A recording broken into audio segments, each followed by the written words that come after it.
Jeremy Kushner. Tune in at this time tomorrow as WNYC's Ilya Maritz explores the risks involved for Cirque du Soleil in making an acrobatic Broadway musical. WNYC is supported by TechServe, offering electronics recycling for computers, cell phones, and more. This Saturday in Little Neck at the Lower East Side Ecology Center's e-waste recycling event. Info at techserve.com/recycling. The Jerome L. Green Foundation, helping to keep the arts affordable and accessible for audiences across New York City. Virtual reality is becoming more and more an inevitable part of our lives. Coming up on WNYC's Note to Self, find out how transporting our minds with technology could alter how we experience the world. That's coming up in about 10 minutes. Right now, we've got 56 degrees in Central Park, 57 in Garden City, 53 in Trenton. Sunny skies. WNYC is the station that brings NPR News to New Yorkers.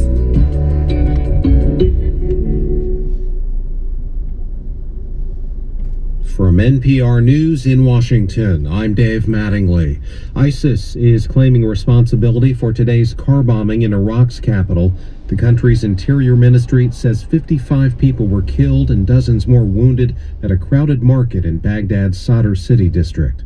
Opening statements are expected today in Minnesota in the trial of 3 men accused of trying to join ISIS in Syria. NPR's Dina Temple-Raston has more from Minneapolis.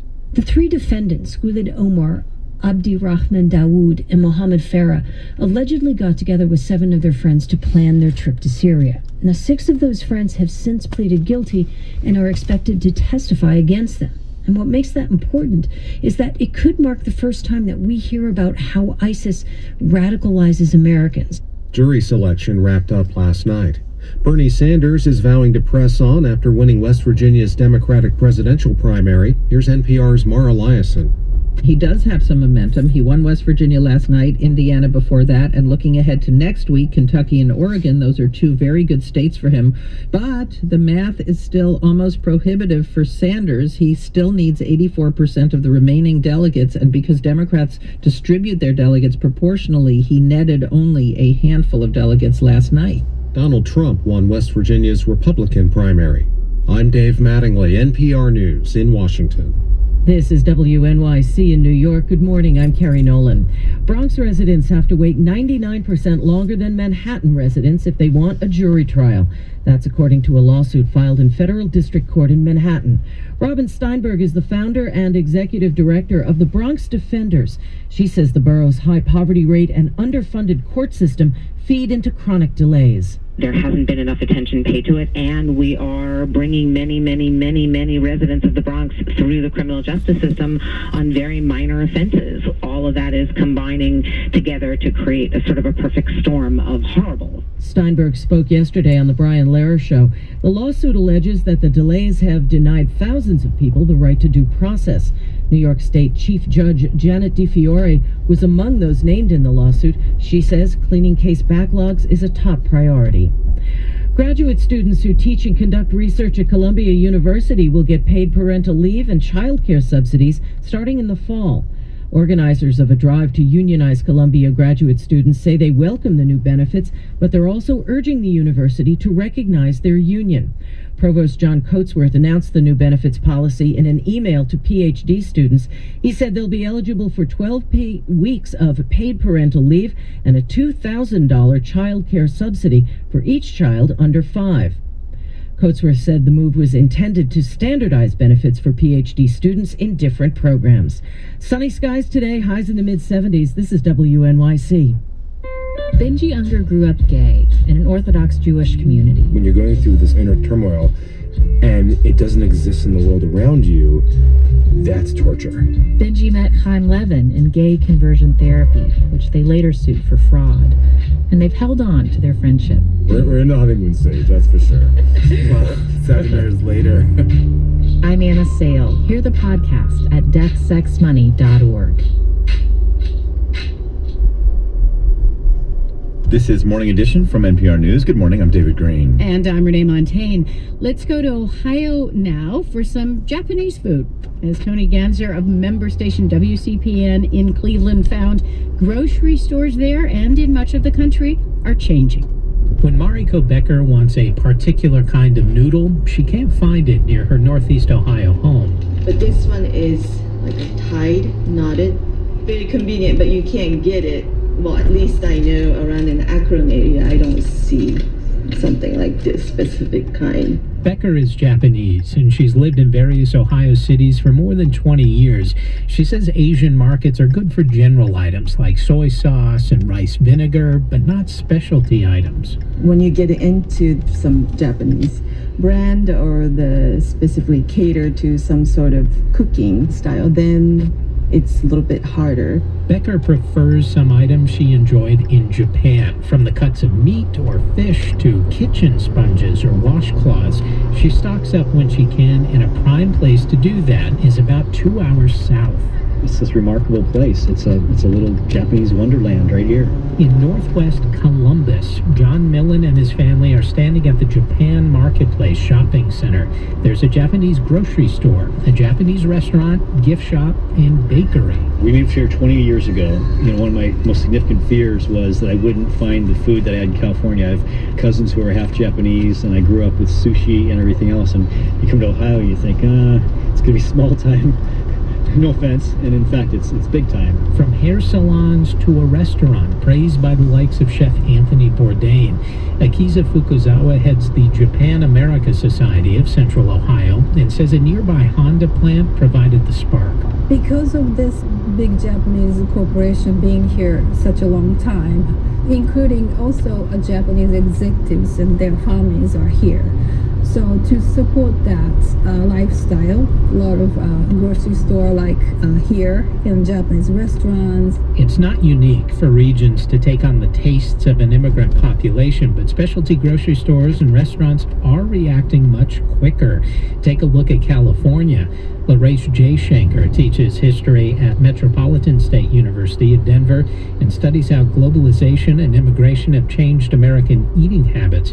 We spoke via Skype. You have people coming from India and China to work in the tech industry or in Hollywood. And so because they're going back and forth, there's this expectation that they have whatever they want in both places. Jayshankar says you also see this influence with grocery chains adapting for Hispanic and other ethnic customers.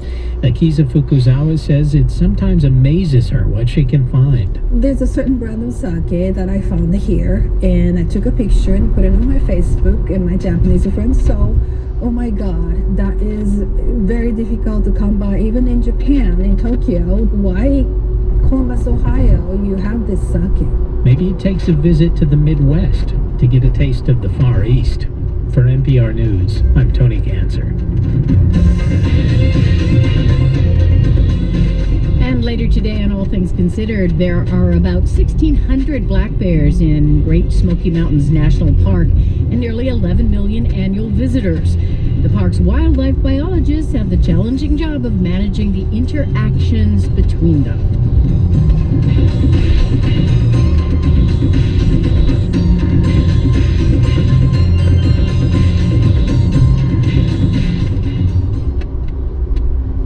You're listening to Morning Edition on WNYC. It's 10 minutes before 8 o'clock. Coming up in the next hour on Morning Edition, the Obama administration and the state of North Carolina are locked in a civil rights standoff. The legal battle highlights an emerging national policy area, transgender rights. Then New Delhi's sacred Yamuna River provides a devastating portrait of lax pollution controls and unchecked urbanization. We'll have more on why India struggles to deliver clean water to its people. And George Carlin used to say, everybody's got to have a little place for their stuff. That's all life's about, trying to find a place for your stuff. Ahead, we'll see where the late comedian's own stuff will end up. Stay with us.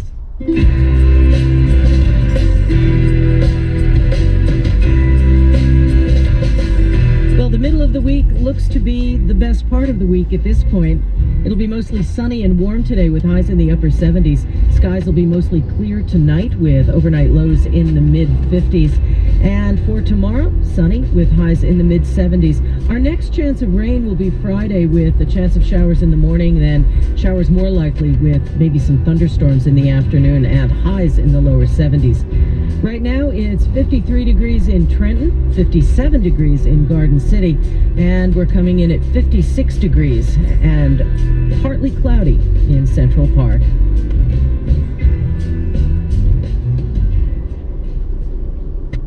Support for NPR comes from member stations and from Performance Bicycle, offering 25-point bicycle safety inspections to prepare everyone for National Bike to Work Week. Store locations and an online store at performancebike.com. Performance Bicycle, where great rides begin. And Progressive Insurance, with insurance for cars, home, boat, motorcycles, RVs, and commercial vehicles at 1-800-PROGRESSIVE and progressive.com. It's Note to Self, the tech show about being human. I'm Anoush Samarodi. Today, we visit the bottom of the ocean and take you for a walk in a magical forest where a creature with musical teeth awaits. And we wonder how the ability to transport our minds to these other worlds could alter how we experience this world, the real one. Hi. Hi. Note to Self has a new friend who's going to help us out on this one. I'm Max Reed. I'm a senior editor at New York Magazine, and we are at the Tribeca Film Festival's Storyscapes. I invited Max because he's fun. Okay, also because he's been reporting on virtual reality for a while now. With Mark Zuckerberg calling VR the next major computing and communication platform, I figured it was time for us to get a handle on what this next wave of technology is really going to be like. We started with an underwater excursion that you control with slow yogic breathing. It's called Deep, and it was developed by this man. My name is Owen Harris. Owen built the first version of Deep just for himself, to help him meditate and better cope with his own anxiety and depression, to escape at the end of a tough day. But right now, for other people to use it, Deep requires quite a lot of gear. Actually, most VR requires it. I'm going to put on the VR headset and what looks like a belt. It will help me with my breathing. You look kind of freaky, dude. You've got this thing strapped to your head so I can't see your eyes. It looks like goggles, basically, but blacked out. You've got a, seatbelt around you with all these wires coming out of it. And tell me what's happening inside of you. I know what's going on outside of you. I'm under the sea, Noosh, and when I breathe in and suck in my belly a little bit, I sink, and when I breathe out, I float. And wherever I look, I go. And I can describe what I'm seeing, which is like a typical kind of maybe a little alien undersea environment. It's enormous undersea caverns, sharks and fish flying around, all done in a very cool, very cyber-feeling, three-dimensional set of graphics. And I have to say, it is totally immersive.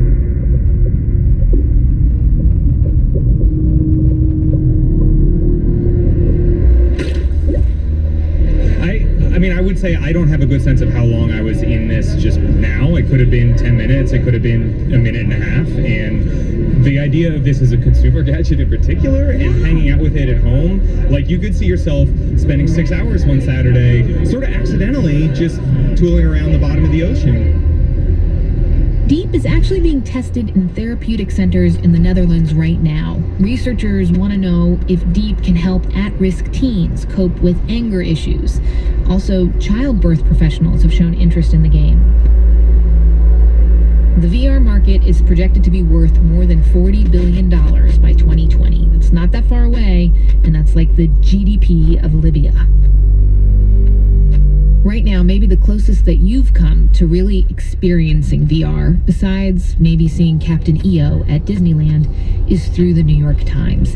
It delivered over 1 million Google Cardboard VR modules to subscribers last year, and another shipment is going out later this month. So what you do is you download their app, shove the phone inside the module, and put it on your face, and boom, you are in a Syrian refugee camp. The idea is to make the viewer have more empathy with the people that they typically read about, who often feel really far away. Okay. Oh, I have like a thing I gotta put on. Okay. There we go. The truly mind-blowing virtual experience Max Reed and I had at a special VR exhibit at the Tribeca Film Festival was called The Turning Forest. You hear and feel the footsteps of an enormous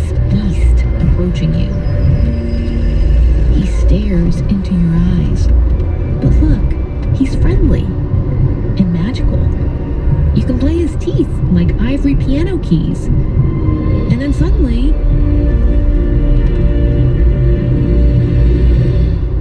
you're on his back, swimming across a vast ocean. The view is stunning. And then, it's over, and a nice young man is helping you get off your headset and goggles. I'm Chris Pike. I'm from BBC Research and Development. It's a children's story, really, and it's trying to get the element of fantasy and magic in it, which I think virtual reality can do quite well.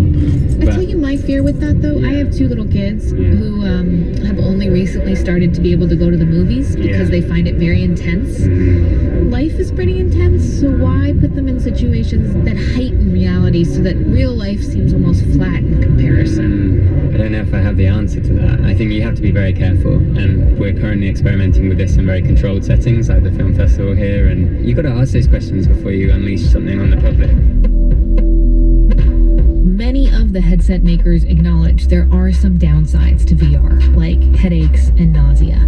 They don't recommend VR devices for kids, and they tell people to take a lot of breaks. Samsung, for example, also warns not to use its Gear VR when you're tired, need sleep, are under the influence of alcohol or drugs, are hungover, have digestive problems, are under emotional distress or anxiety, or when suffering from a cold, flu, headaches, migraines, or earaches, as this can increase your susceptibility to adverse symptoms. Yeah. On the other hand, how cool will it be for students to feel like they are walking on Mars? Or you could visit your mom even though she lives in Hong Kong, or you could check out that apartment with a virtual walkthrough.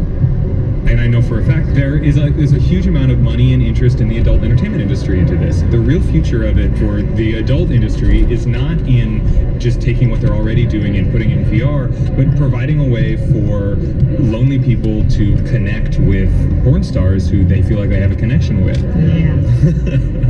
Max Reed, this was so cool and fun. Thanks for going on like VR date with me. Well, thank you for having me. It was excellent. Oh man. Porn is always on the cutting edge of technology. Max Reed has a new vertical at New York Magazine.